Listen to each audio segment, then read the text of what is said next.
भगवते वासुदेवाय। भगवते वासुदेवाय। भगवते वासुदेवाय। नमो भगवते वासुदेवाय। नमो भगवते वासुदेवाय। श्री सद्गुरुनाथ महाराज की जय। अवधूत चिंतन श्री गुरुदेव दत्त। परम पूज्य श्री सद्गुरु संत ज्ञानेश्वर महाराज की जय।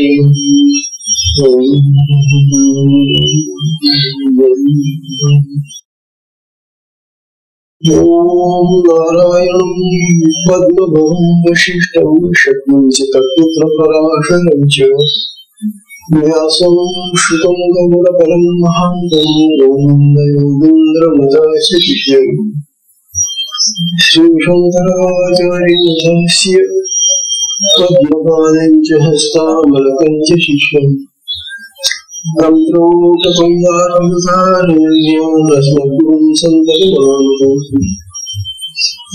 श्रुतिस्मृति पुराणानामालयं करुणालयं नमामि भगवत्पादं शङ्करं लोकशङ्करम्। शङ्करं शङ्कराचार्यं केशवं बादरायणं सूत्रभाष्यकृतो वन्दे भगवन्तौ पुनः पुनः। नित्यं शुद्धं निराभासं निराकारं निरञ्जनं नित्यबोधं चिदानन्दं गुरुं ब्रह्म नमामि।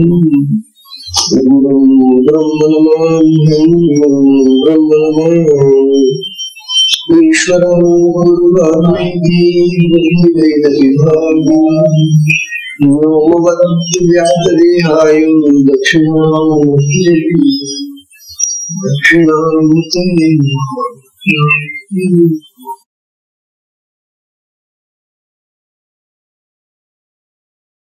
श्री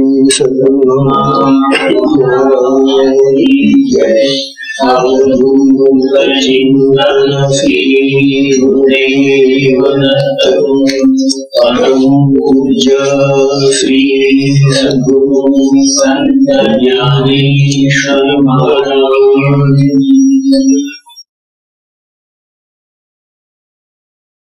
परम पूजनीय श्री सद्गुरु संत ज्ञानेश्वर महाराज साधकांचे माय बाप बालयोगी आणि भगवान विष्णूचे अवतार असलेले ज्ञानोबा यांचा श्री अमृतानुभव तथा अनुभवामृत नावाचा हा ग्रंथ आपण पाहतो। या ग्रंथाचं हे 7वें प्रकरण सुरू आहे। या प्रकरणामध्ये ज्ञानोबा आपल्याला अज्ञानाचं निरसन अज्ञानाचं खंडन तर झालं, परंतु आता सध्या विषय चाललेला आहे तो आत्मस्वरूपाच्या माहितीचा विषय चाललेला आहे। ज्ञानोबा आपल्या सर्व साधकांना आपल्या देहामध्ये असलेला जो आत्मा आहे त्या आत्म्याचं स्वरूप काय आहे, आत्म्याचं देहामधलं स्वरूप आणि आत्म्याचं बाह्य स्वरूप देहाबाहेरचं। तेव्हा देहाबाहेरही तो आत्मा आहे आणि त्या बाहेरच्या आत्म्याला परमात्मा ब्रह्म परब्रह्म अशा नावाने आपण संबोधतो म्हणतो। तेव्हा बाहेरचे हे जे स्वरूप आहे आत्म्याचं आणि आपल्या देहामधलं जे स्वरूप आहे ते एकच आहे। त्याच्यामध्ये द्वैत नाही, दोन नाहीत ते। शिवाय दोघांची कार्य सारखीच आहे, दोन नसून दोघांचं एकत्व आहे। आज आपल्याला आपल्याला विचार सांगताय। काल आपण पाहिलं द्रष्टा दृश्य आणि दर्शन त्रिपुटी जी चाललेली आहे बाहेर जगामध्ये आणि आपल्या आत या त्रिपुटीचं दर्शन आपल्याला आपल्याही जीवनामध्ये घडत असतं आणि बाहेर तो जो आत्मा आहे तो ब्रह्म स्वरूपामध्ये आहे तो त्याचंही ते त्रिपुटीचं कार्य बाहेर चाललेलं आहे असं जाणून आपल्याला सांगता येईल. आज 176 175 मध्ये मध्ये हे सांगितलं तेच द्रष्टा दृश्यभरे दृष्टी पण दृष्टी सरे दोन्हीचे साचे दृश्य आणि दृश्य हे दोन आत्म्याच्या ठिकाणी.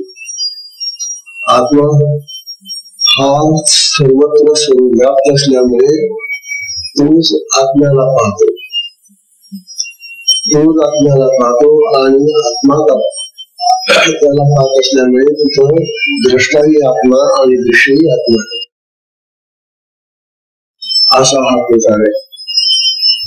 आज 176 येते बघा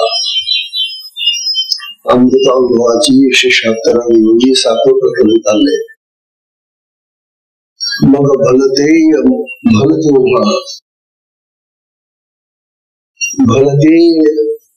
आणि भलते माघारिले दृश्य द्रष्ट भावा आठवणी करीत ठेवा येती येऊन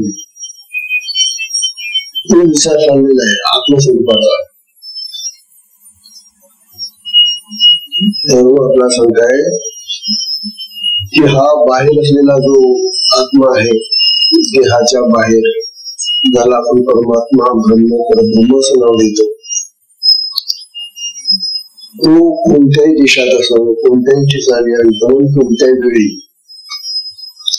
तिथं त्याला देशाचं काळाचं आणि स्थानाचं महत्व नाही.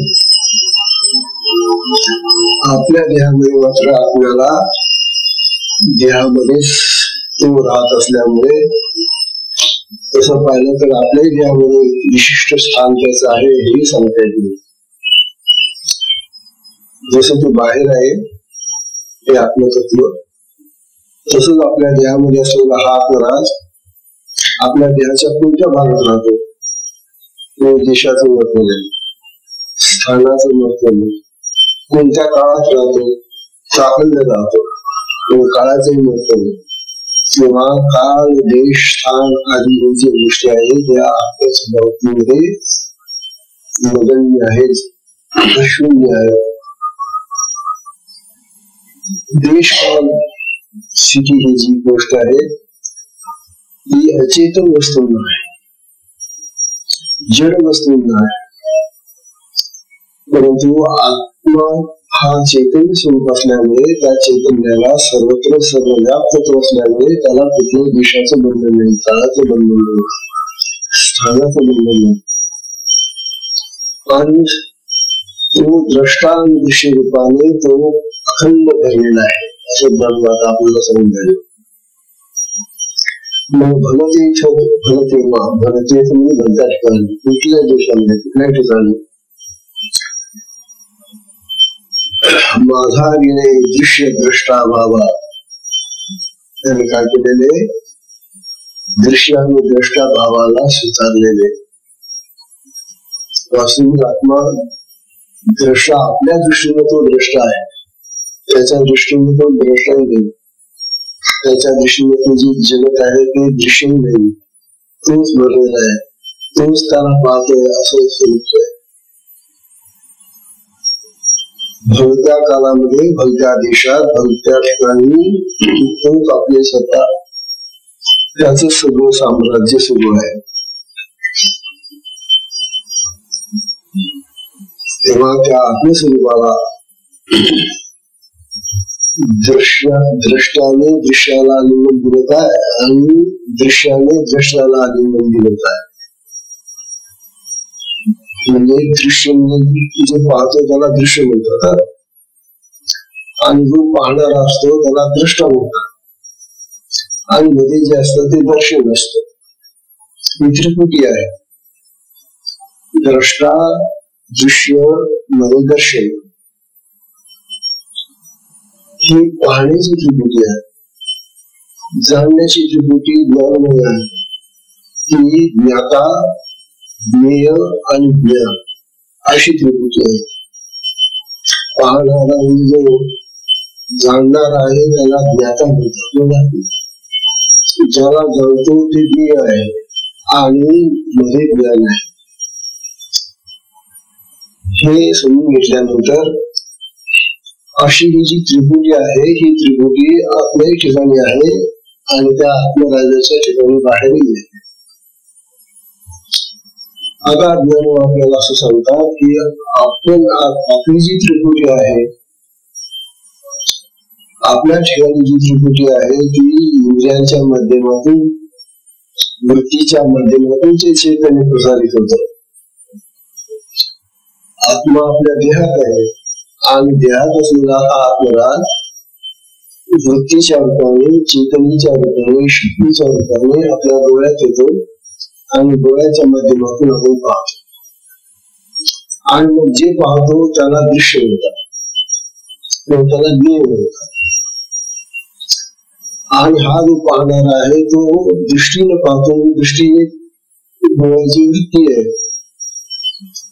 दृष्टी हा द्रष्टा झाला आणि जे तो पाहतो ते आहे जगत, दर्शन, त्या जगताचं दर्शन होते. अशा प्रकारची त्रिपुटी आपल्याही जीवनात असते माणसाच्या, आणि त्या आत्मराजाच्या जीवनामध्ये ही त्रिपुटी आहे. पण या त्रिपुटीचं स्वरूप वेगळं आहे. तिथं आत्माच आपल्याला पाहतो बसतो, पण पाहणारा तिथं आत्मा आहे. ज्याला पाहतो ते दृश्यही आत्मा आहे आणि जे दर्शन आहे तेही आत्मज्ञान आत्म. म्हणजे त्रिपुटी रूपी असून तीन ठिकाणी जरी लागलेलं असलं तरी त्या ठिकाणी एकत्वाचं दर्शन, आपल्या ठिकाणी भिन्नत्वाचं दर्शन होतं. आपण ज्या वस्तूला पाहतो ती वस्तू भिन्न आहे, पाहणारा आपण भिन्न आहोत आणि जे दर्शन घडलं ते भिन्न असतं. प्रत्येक दर्शन वेगळं होतं. अशा प्रकारचा हा दृश्य, द्रष्टा आणि दर्शन भाव आपल्या स्वरूपाच्या ठिकाणी बाहेर जो आहे तो अखंड चाललेला आहे असं ज्ञान म्हणतात.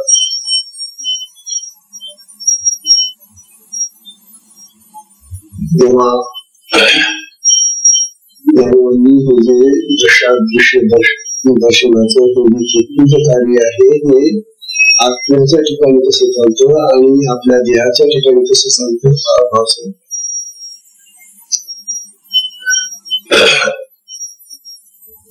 आता आपल्याला पुढचा दृष्टांत देतात. आत्म्याचा दृष्टांत कापुरी अग्नि परमेश्वर.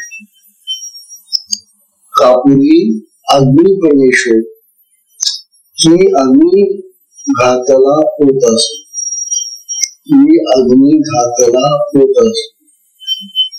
ऐसे नव्हे संसुरिसू देसू झाला, ऐसे नव्हे संसुरिसू देसू झाला.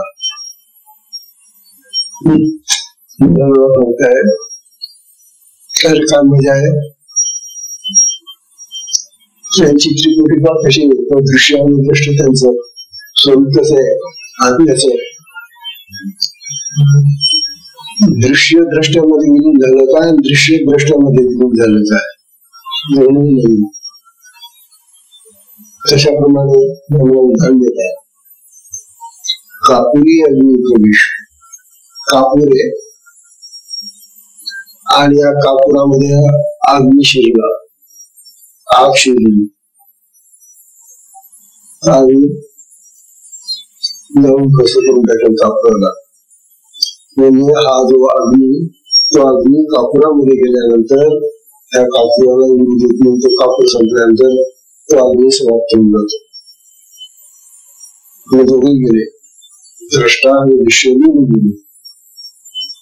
किंवा उलट द्या, कापुरामध्ये अग्नी घातला का आणि अग्नीमध्ये कापूर घातला का, उलट. दृश्यामध्ये द्रष्टा गेला का आणि दृष्ट्यामध्ये दृश्य विरोध आहे, दोघेही नष्ट होतात. बाहेरच्या जगात आत्म्याचं संबंध झाले त्याचे हे दृष्टांत वर्णन करत आहे. कापुरी अग्नी प्रवेशू की अग्निघाताला पोहतास म्हणजे त्याच्या वड्या आहेत ना कापुराच्या, त्याच्यामध्ये अग्नी घाला. अग्नी कापुरात घाला नाही तर कापूर अग्नी घाला, दोन्ही समाप्त.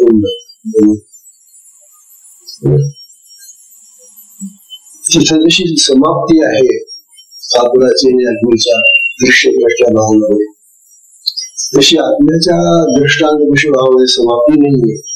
शेवटात्मा राहतोच ना, दृश्यही गेला दृष्टाही गेला तरी आत्मस्वरूप आहे ना.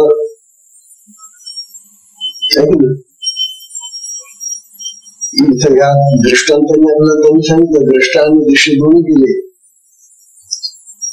परंतु आत्म्याच्या ठिकाणी दृष्टा आणि दृश्य भाव असे विचित्र आहेत की ते जरी एकमेकांमध्ये शिरले एकरूप झाले नाहीसे झाले तरी आत्मा म्हणून आत्मचैतन्य म्हणून शिरले पाहिजे की नाही. म्हणून आत्मचैतन्याच्या ठिकाणी चैतन्य हे कधीही नष्ट होत नाही, ते अखंड बनलेले आहे, अनादिकालापासून चालत आलेले ते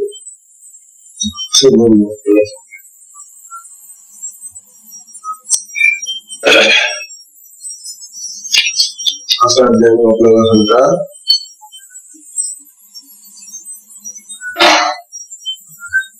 द्रष्टा दृश्य दर्शन ज्यामुळे आपल्याला सांगताय की हा जो द्रष्टा आहे आत्मस्वरूपाच्या ठिकाणचा पाहणारा, दृष्टा म्हणजे पाहणारा, आणि ज्याला पाहतो त्याला दृश्य म्हणतात. दृश्य हा जो द्रष्टा आहे पाहणारा आहे, हा पाहणारा साक्षी समजतो. साक्षीचं काम वेगळं आहे, तिथे त्रिपुटी नाही. साक्षी म्हणजे काय, जे चाललेलं आहे ते बघत राहिलं त्याला आपण हजर आहोत त्याच्या ठिकाणी बस. जसं नदीचा पूर आलेला आहे, नदी वाहते आणि आपण त्या किनाऱ्यावर थोडीवर पाहतो. आता आपण त्या पाण्यातही जात नाही, पाणी आपल्याला देत नाही, अलग होत. पण पाण्याला आम्ही साक्षीदार आहोत. तुम्ही पाहिला का तुम्ही हो मग एवढा होता, कसा होता, काय होता हे सगळं आपल्याला कळतं. अशा तऱ्हेने तटस्थ राहणं याला साक्षी बोलतात. आत्मा हा असा विचित्र आहे, तो द्रष्टा तर आहेच आहे, दृश्यही तो आहे, दर्शनही त्याच आहे, परंतु हे इतकं करूनही तो साक्षी राहतो. तर ह्याला पाहताना तो साक्षी, जे पाहिलं त्याला साक्षी करते आणि जे निर्माण झालं दर्शन त्याला तो साक्षी. म्हणजे साक्षी स्वरूप हे आत्म्याचं अखंड आहे. अमृतानुरा विश्व येण्याचा विषय. तेव्हा साक्षी असणं हे आत्म्याचं अनंत कालापासूनच स्वरूप आहे असं म्हटलं. आता आपल्या दृष्टीने बघा, चला या आता आपल्या देहामध्ये या. आपल्या देहामध्ये सुद्धा हा जो आत्मराज आहे त्याची शक्ती असते. त्या शक्तीला आपण आत्मशक्ती म्हणा, कुंडलिनी म्हणा, काही नव्हते. आणि या शक्तीच कार्य आपल्या देहामध्ये सतत चालू असतं. ती जेव्हा मूलाधारातून वर येते, वर चढते शून्याच्या मार्गाने, सुशून्याच्या मार्गाने जागृत होऊन ती जेव्हा मूलाधारातून अधिष्ठान चक्रात येते आणि मग अधिष्ठान चक्रात ही सगळी जाणूक असते. अगोदर मूलाधारातून जाणूक असते. अशा तऱ्हेने ती सगळ्या प्रकारची संस्कार, नाना प्रकारची ती त्या सुशून्य मार्गातून वर जाते आणि त्या या सहस्र चक्रापर्यंत जाते ती. तिथं मग आपल्याला सहस्र चक्रापर्यंत तिचा जो प्रवास आहे तो फार आश्चर्यकारक प्रवास आहे तिचा. आणि प्रत्येक चक्राच्या क्रिया भिन्न आहेत, प्रत्येक चक्राचा अनुभव भिन्न आहेत. आपल्याला हे अनुभव देत देत देत देत ती गेली की मग ती आत्म्यामध्ये प्रविष्ट होते सहस्र चक्रामध्ये.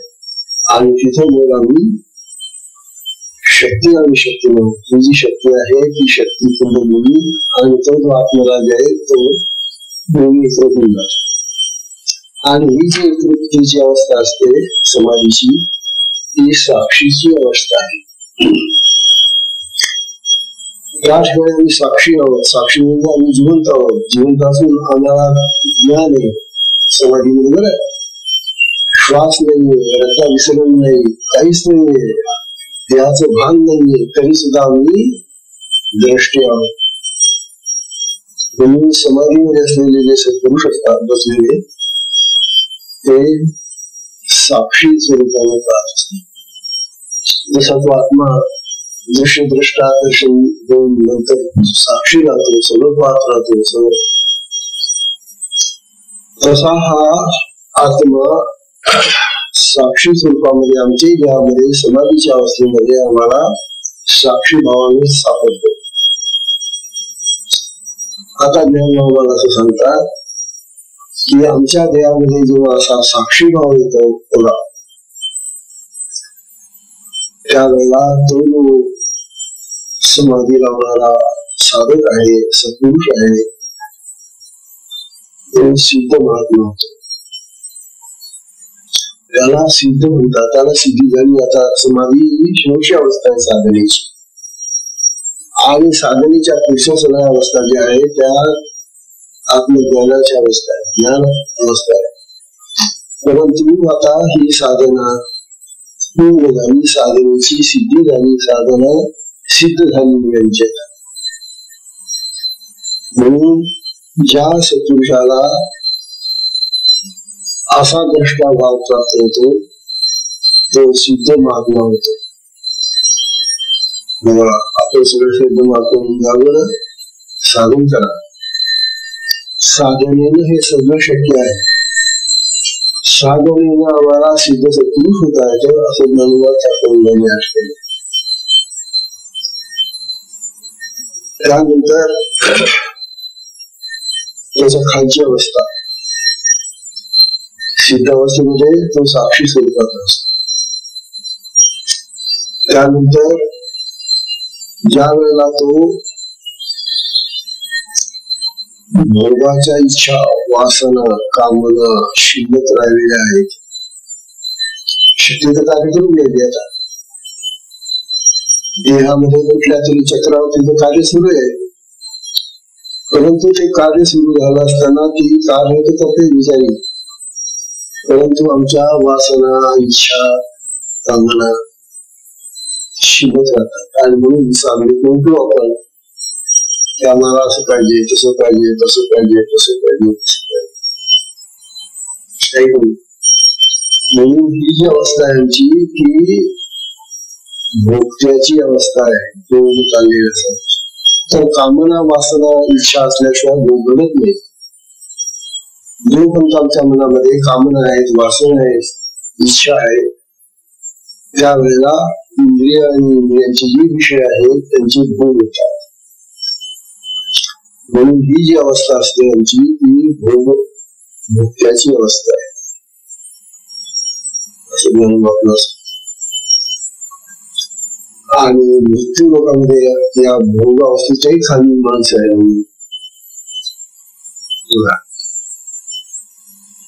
तेव्हा ज्या माणसांची कुंडलिनी जागृत नाही, सुषुम्नेमध्ये जिला अजून प्रवेश मिळालेला नाही, सुषुम्नेमध्ये शक्तीचा जागृत होऊन प्रवेश होणं म्हणजे ती दिशा झाली आणि त्या दिशेने ती शक्ती सुषुम्न मार्गातून बदलायला लागते. पण ज्याला अजून सुषुम्नेचं फोकस सापडलेलं नाही ज्याच्या शक्तीला, मग त्याची जी शक्ती आहे ती बहिर्मुखी असते. इंद्रियांच्या मार्गातून जी जगाकडे वाहते आणि तिला सुप्त शक्ती म्हणतात. आणि म्हणून त्यांनी आपल्याला सांगतात की अशी जी माणसं असतात जगातली ज्यांची कुंडलिनी जागृत नाहीये, ज्यांची आत्मशक्ती निद्रित आहे, म्हणजे ती आत्म्यातून येऊन इंद्रियांच्या माध्यमाने जगाकडे वाहते, अशी जी शक्ती आहे ती वाहणारी जी शक्ती आहे तिला निद्रित शक्ती म्हटलेली आहे, सुप्त शक्ती. मग अशा अवस्थेमध्ये जो माणूस असतो त्याला ज्ञानवान नाव देतात कर्ता भोक्ता. त्याच्यामध्ये कर्ते पण आलं आणखी भोक्ता पण होतो. कर्ता आणि भोक्ता हे दोन स्वभाव त्याचे म्हणतात. कर्ता जेव्हा होतो तेव्हा तो कर्ता कोण तो म्हणतो मी. हे काम कोणी केलं? हे जेव्हा कोणी भोगता असताना हे कोणी खाल्लं? म्हणजे ते जे भोगणं आहे ना, वरच्या अवस्थेतला भोगता वेगळा, तिथे ती शक्ती काम करून राहिली. आता खालच्या अवस्थेमध्ये दुसऱ्या शक्ती जागृत झालेली आहे, तिथं ती शक्ती निद्रित आहे, जगाकडे पाहते. अशा वेळेला तो जो कर्ता आणि भोक्ता भाव आहे, तो कर्ता मी जो आहे तो त्याचा अहंकार असतो. हा जो अहंकार आहे माणसाचा, हा अहंकार देहाबद्दलचा असतो. मी देह. तिथं आत्मा आणि आत्म्याच्या शक्तीचा प्रश्नच नाही. तो प्रत्येक कार्य करत असताना मी करतो म्हणजे मी देह समून कार्य करतो. मग त्याचा अहंकार हा देहाला चिटकलेला आहे. आणि देह अहंकार म्हणजेच हा जीव भाव. आणि जीव भावामध्ये असलेला जो कर्ता आहे, जीव भावामध्ये असलेलं हे जे भोगणं आहे, भोगता आहे, हे जन्म मरणाचं कारण आहे.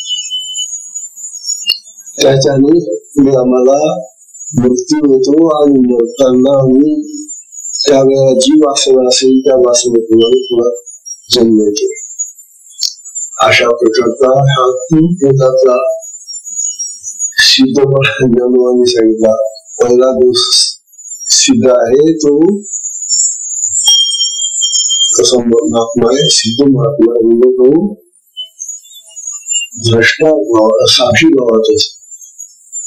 दुसऱ्या भावामध्ये नुसता भोगता आहे, त्यांचा भाव नाही राहिलेला, शक्ती करून राहिली, हे त्याला माहिती. आणि तिसऱ्या भावामध्ये तिसऱ्या ठिकाणी तिसरा प्रकार आहे, त्याच्यामध्ये कर्ता आणि भोगता दोन्ही येतात.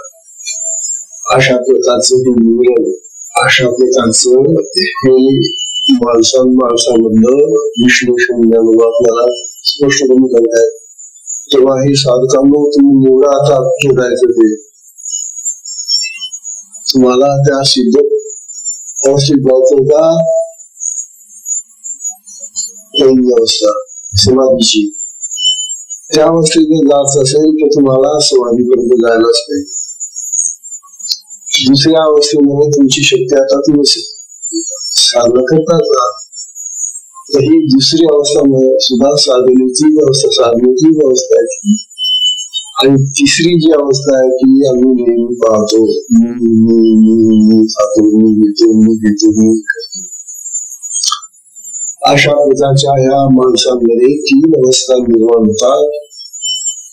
आणि म्हणून मग तिसरी अवस्था आहे ही जगामध्ये 30 सगळीकडे पाहायला मिळते.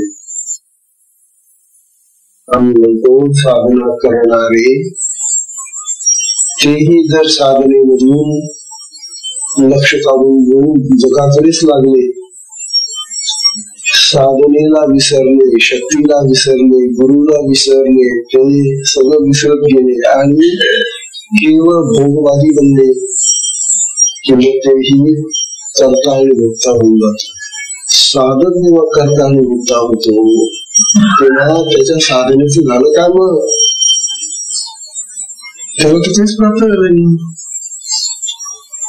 तो इतर जी माणसं जगातली ज्यांची शक्ती अजून जागृत नाहीये, निद्री शक्ती त्यांची, तो आणि याची जागृत शक्ती असून हा जर खाली गेला आणखी, हा जर चलता आणि बोलता असा व्हायला लागला, तर याची जागृत शक्ती किती दिवस जागृत राहील?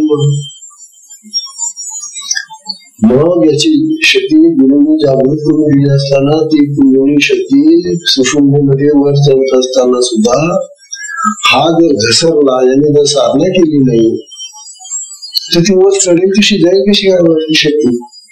तिला जर वावर दिला नाही वर जायला, तर तो सुद्धा सर्वसामान्य जी जगातील माणसं आहेत ना, ज्यांची शक्ती जागृत नाहीये, निद्रित आहे, याची जागृत शक्ती असून सुद्धा हा निद्री शक्तीच्या लोकांप्रमाणे वागतो. म्हणून माणसं बिघडून जातात. साधक बिघडण्याला हेच कारण आहे. तिथे साधना केलं आणि साधनेतल्या ज्या उच्च अवस्था आहेत त्या प्राप्त करत नाही. त्या जर प्राप्त केल्या नाही तर ही साधना घेतली कशाला? म्हणून कशाला घेतली दीक्षा? हा प्रश्न आहे. आपल्याला सांगून आलेले तेव्हा सिद्ध झाले तर द्रष्टा असतो. विदेह मुक्ती प्राप्त झाली तर तो कोणी नाही, मग तो सिद्धच्याही वरचा परम सिद्ध म्हणजे काहीच नाही, तो अवाच्य असतो. तो त्याला काही नाव देता येणार नाही. म्हणून विदेह मुक्तीपर्यंत पुढची अवस्था आहे. आता आमची गोष्ट पण साधी समाधीला लावा आधी, आणि समाधीसाठी आधी साधना करा चांगली. सगळ्या पायऱ्या तर ओलांडच समाधी मिळते ना. आता 178वी ओळ येते. त्या 178व्या ओळीमध्ये ज्ञान आपल्याला काय सांगा बघा. अथवा एका एकू वेचला, शून्य बिंदू शून्य कुसला, द्रष्टा दृश्याचा निमाला कैसे होवे. परंतु तीच कल्पना वेगळ्या पद्धतीने मांडतायत आपल्या पुढे. ज्ञान होता एका एकू वेचला. एक आहे तुमच्याजवळ, तुमच्याजवळ 1 रुपया आहे. कल्पना करा, त्या 1 रुपयातून 1 रुपया कमी घेतला मी, किती राहिले? 0.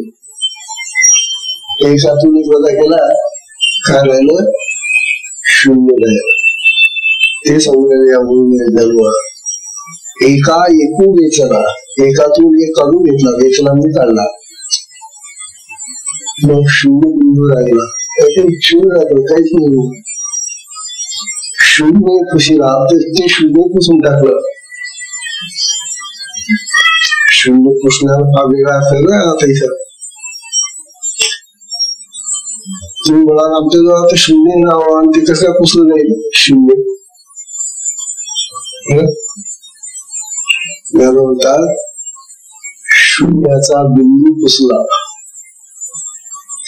0 पुसला, 0 बिंदू 0 पुसला, द्रष्टा दृश्याचा अनुभवाला तैसे होय.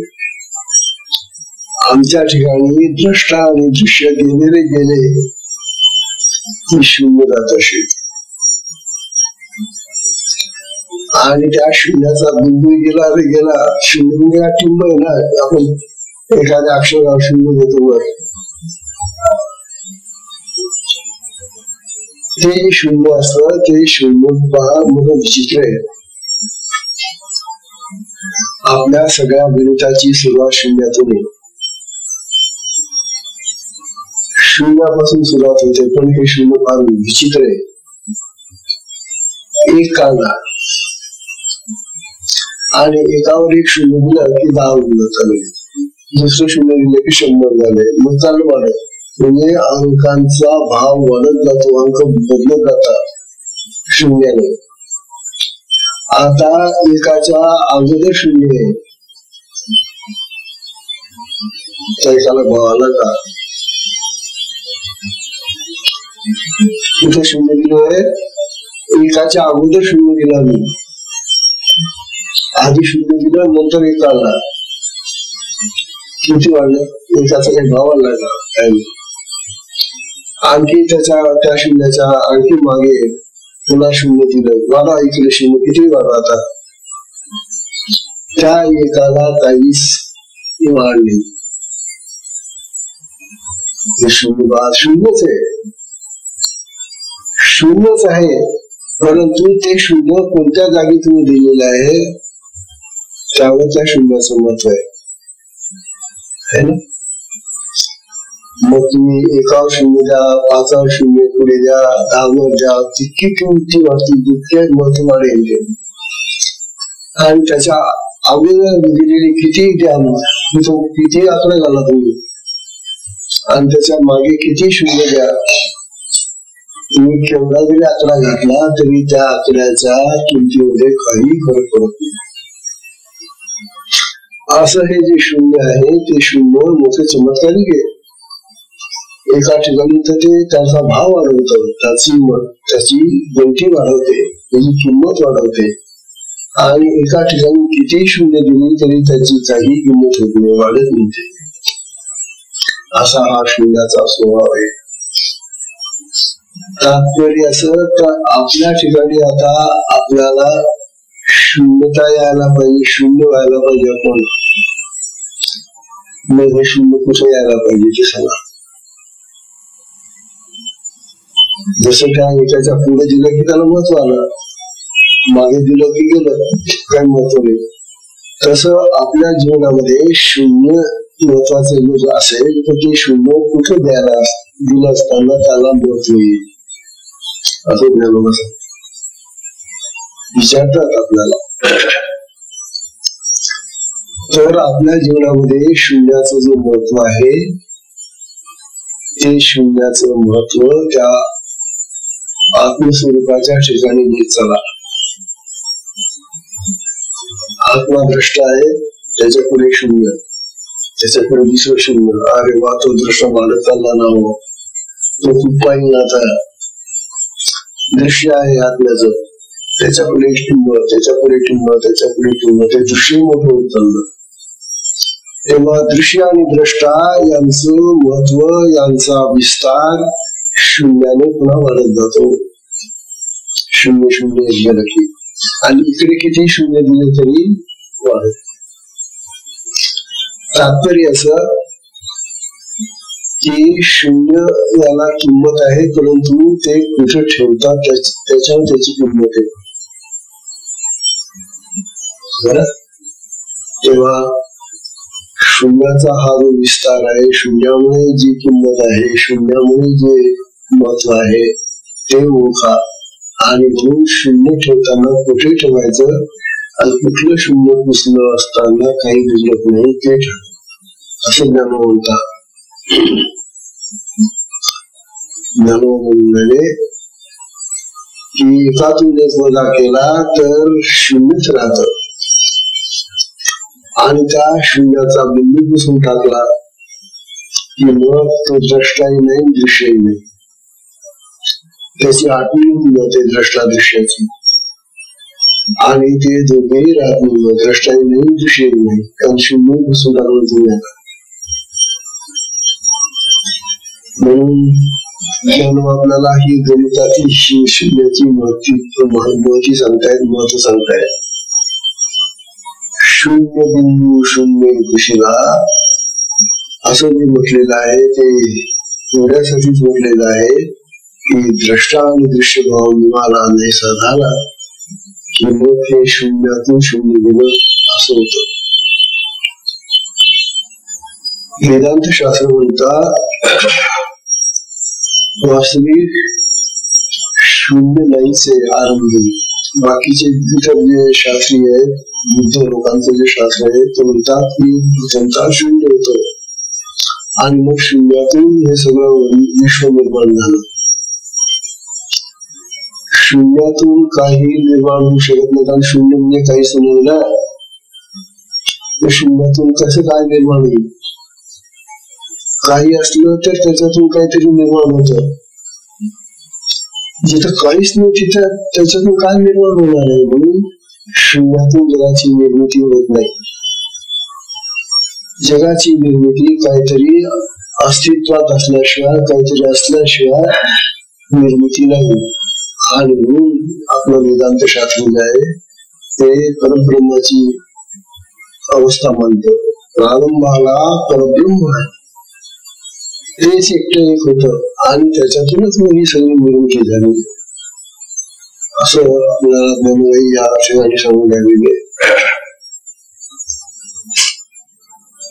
अशा रीतीनं ज्ञानोबांचं हे जे विवरण आहे आपल्या दृष्टीनं फार महत्वाचं आहे. म्हणून शून्य बनवू नका. काय बनवू नका?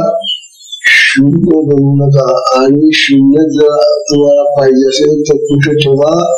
ते ओळखा. तेव्हा इथे शून्य बनवू नका, शून्य होऊ नका. आणि जर शून्य हवंच असेल तुम्हाला तर ते कुठे ठेवायचं तेही ओळखा. म्हणजे तुमची किंमत वाढेल नाही, असं ज्ञान म्हणतात.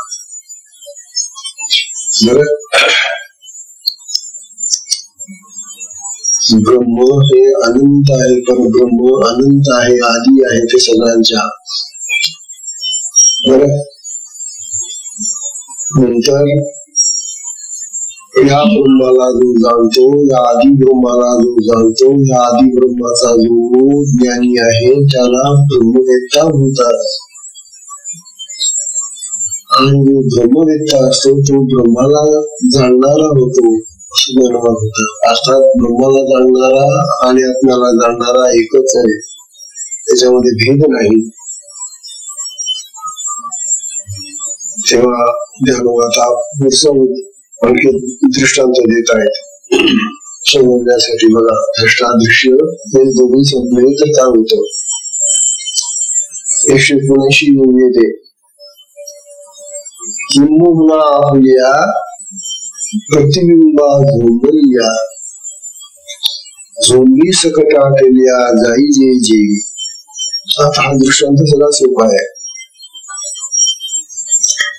मागचा दृष्टांत चांगला सांगत होता. एका शून्याचा दृष्टांत होता तो थोडासा कठीण समजायला, कारण तो गणितातला विषय आणि गणित काही सगळ्यांचा विषय नसतो. परंतु आता हा जो दृष्टांत ज्ञानोबा देत आहे हा अगदी सोपा सरळ दृष्टांत आहे. काय दृष्टांत आहे पाहता. किंबहुना आपल्या प्रतिबिंबा झोंबलेल्या, झोंबल्या. कारण हे आपलं तोंड आहे, मुख आहे. या मुखाचं प्रतिबिंब आपण पाहिलं, मग त्याच्यासाठी आरसा घेतो. आपल्या मुखाचं प्रतिबिंब, आपल्या मुखाचं दुसरं मुख पाहण्यासाठी आरसा लागतो, उपाधी.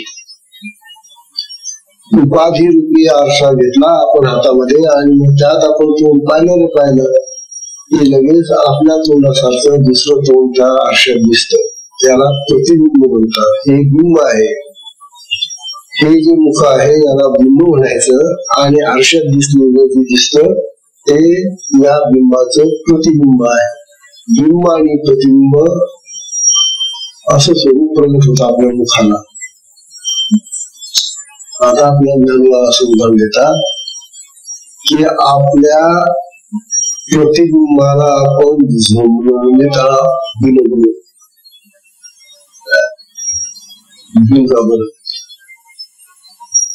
आपलं प्रतिबिंब जिथे आरशात दिसतंय ना, तो त्या तोंडाला बिंगा बरं, त्याचा पापा घ्या बरं, त्याच्या तोंडाला तोंड लावा बरं त्या बिंबाच्या प्रतिबिंबाला.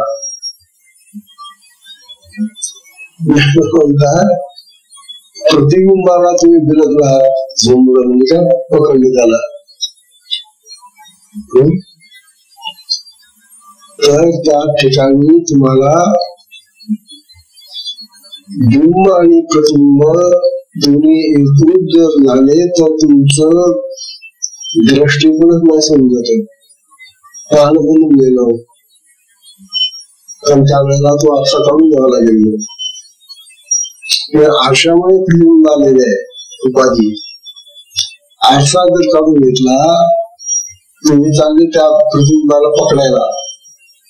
प्रतिबिंबाला पकडायला जात असताना मध्ये हा उपाधी रूपी आरसा घेतलेला आहे, तो जर बाजूला केला तर तुमचं प्रतिबिंब मावळलं. आणि मग प्रतिबिंब सापेक्ष जे आहे मुख, त्याला बिंब म्हणतात, ते बिंबही गेलं. म्हणजे दोन्ही भाव गेले. बिंब आणि प्रतिबिंब हे आरशामुळे आलेले आहेत दोन भाव. आता आपण बिंब म्हणतो का? आता जी मुख आपली आहेत, बघावं आमचं बिंब कसं आहे असं म्हणतो का? म्हणजे आपण या मुखाला मुख म्हणतो, पण आरशामुळे बिंब जे मुख आहे ते बिंब झालं आणि दुसरं जे दिसलं आरशामध्ये ते प्रतिबिंब झालं. म्हणजे बिंब आणि प्रतिबिंब हे दोन भाव ज्या मुखाला आलेले आहेत ते उपाधीमुळे आरशाचे. तो आरसा जर बाजूला करून घेतला तर ते बिंबही गेलं आणि प्रतिबिंबही गेलं. मग या तोंडाला बिंब कोणी म्हणत नाही आणि त्या आरशातलं प्रतिबिंब तर दिसणार नाही, आरसा काढून घेतलेला आहे.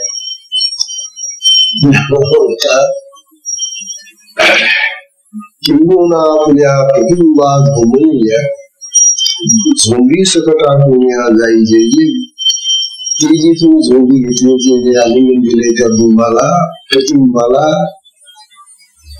ते आलिंगन होऊ शकत नाही. कारण प्रतिबिंब जे आहे ते कल्पित आहे, अनिर्वचनीय आहे. ते दिसत खरं पण असंच नाही. बिंब आहे, तुम्ही या बिंबाला कुठेही हात ठेवायचं, बोट ठेवा, तिथे काय ठेवाय तसं दिसेल तिथं.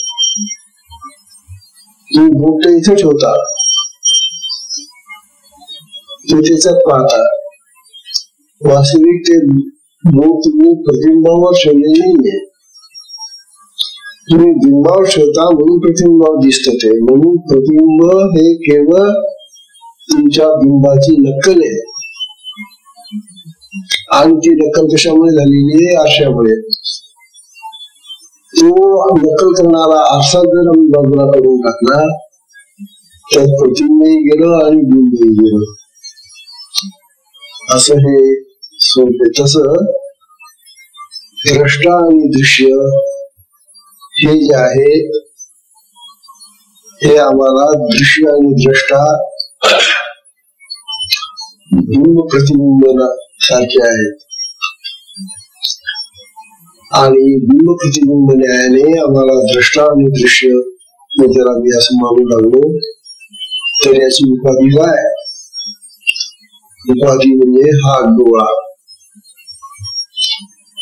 डोळा ही उपाधी आहे. डोळ्याच्या उपाधीने आम्हाला दृष्टीपणाने जास्त पाहतो आम्ही, आणि याच्याच दृष्टीपणाला दृश्य दिसत. तात्पर्य असं ज्ञान आपल्याला असं सांगताय की हा द्रष्टा दृश्य भाव तुमचा सुद्धा त्या बिंब प्रतिबिंब भावाप्रमाणे आहे. डोळा जर काढून घेतला एखाद्याचा आणि त्याला सांगितलं की बघ रे तू आता दृश्य, बघ रे तुझ्या डोळ्याने कसं दिसत तुला, तात्पर्य असं की तो डोळाही गेला आणि त्या डोळ्या सापेक्ष असलेलं जे द्रष्टा आणि दृश्य भाव आहे तेही मावळतात. असं ज्ञान आपल्याला सांगताय.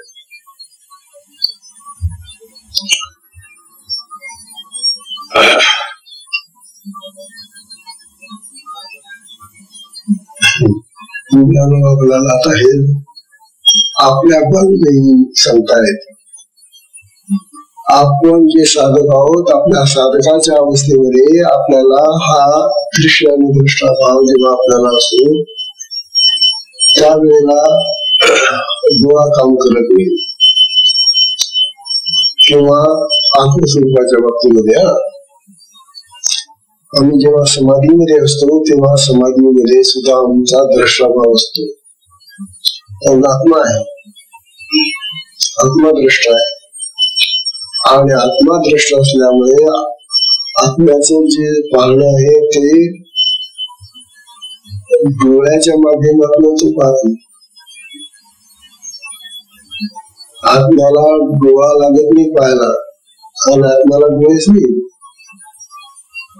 आत्मा जो आहे तो आपल्या असा डोळ्यांचा नाहीये, त्याला डोळे नाहीये, पण त्याला सगळं विश्व दिसतं. त्याला विश्व कसं पाहतो तो? कारण त्याचं जे ज्ञान आहे ते प्रकाशमय ज्ञान आहे. स्वयंप्रकाशी आत्म्याच्या ज्ञानाने त्याला सगळ्या विश्वाचं दर्शन, आपण जेव्हा समाधीत असतो त्यावेळेला सगळं दिसत. मोठा विचित्रामुळे आपले त्यावेळेला समाधीच्या अवस्थेमध्ये डोळेही बंद असतात आणि डोळे बंद असूनही आपल्याला सगळ्या विश्वाचं दर्शन आपल्याला होत असत. ते समाधी जेव्हा लागेल तेव्हा लागेल, पण झोपेत पाहणार आपल्याला. झोपेमध्ये जेव्हा स्वप्न येतं त्यावेळेला तुमचे डोळे उघडे असतात स्वप्न पाहताना. मग त्या स्वप्नामध्ये कोणता सूर्य तुम्हाला प्रकाश घेऊन राहिला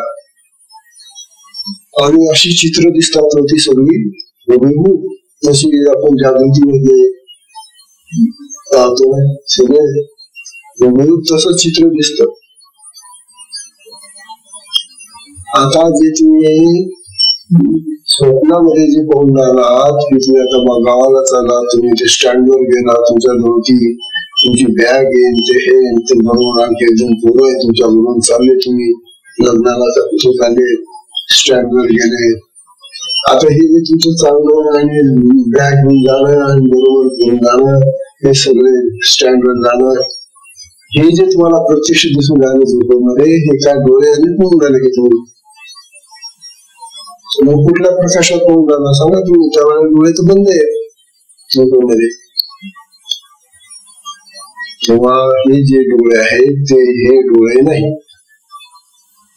इथे स्पष्ट झालंय, हे कितीतरी वेळ झालंय की स्वप्नामध्ये आम्हाला जी दर्शन होतात ती दर्शन या डोळ्यांनी होत नाही. कुठलं तरी तेज असलं पाहिजे आणि ते पुन्हा ते तेज असं साधं तेज नाहीये, ते ज्ञान होणार तेज आहे. आम्हाला कळतं ते म्हणजे आत्मतेजाने आम्हाला ही दर्शन होतात असं मानावंच लागतं. तसं समाधीमध्ये बसल्यानंतर आपल्याला सगळ्या विश्वाचं दर्शन बसल्या बसल्या होत असत, असं त्यानं आपल्याला सांगतो. आत्मताचा विषय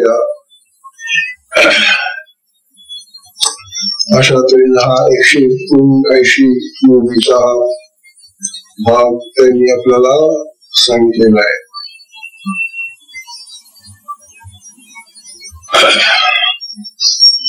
आता 180 ओमनीचे आता सत्संगाची वेळ संपली होती. त्यातही तो भाव आहे पुन्हा म्हणजे ऐकून घ्या. तैसे रुसता, तैसे रुसता दृष्टी, द्रष्टा दृश्य भेटी येती, द्रष्टा दृश्य भेटी येती, तेथे रुची दोघांची पडे. आता हा जो विषय हा आपला आत्मस्वरूपाचा विषय वेगळा आहे आणि आपल्या डोळ्यांच्या स्वरूपाने वेगळा आहे असं ज्ञान बसवलं जाते. म्हणजे आपण पाहू हा सुंदर विषय आहे आपला. सत्संगाची वेळ संपलेली आहे. सत्संगाला विश्रांती द्या. हरि ओम.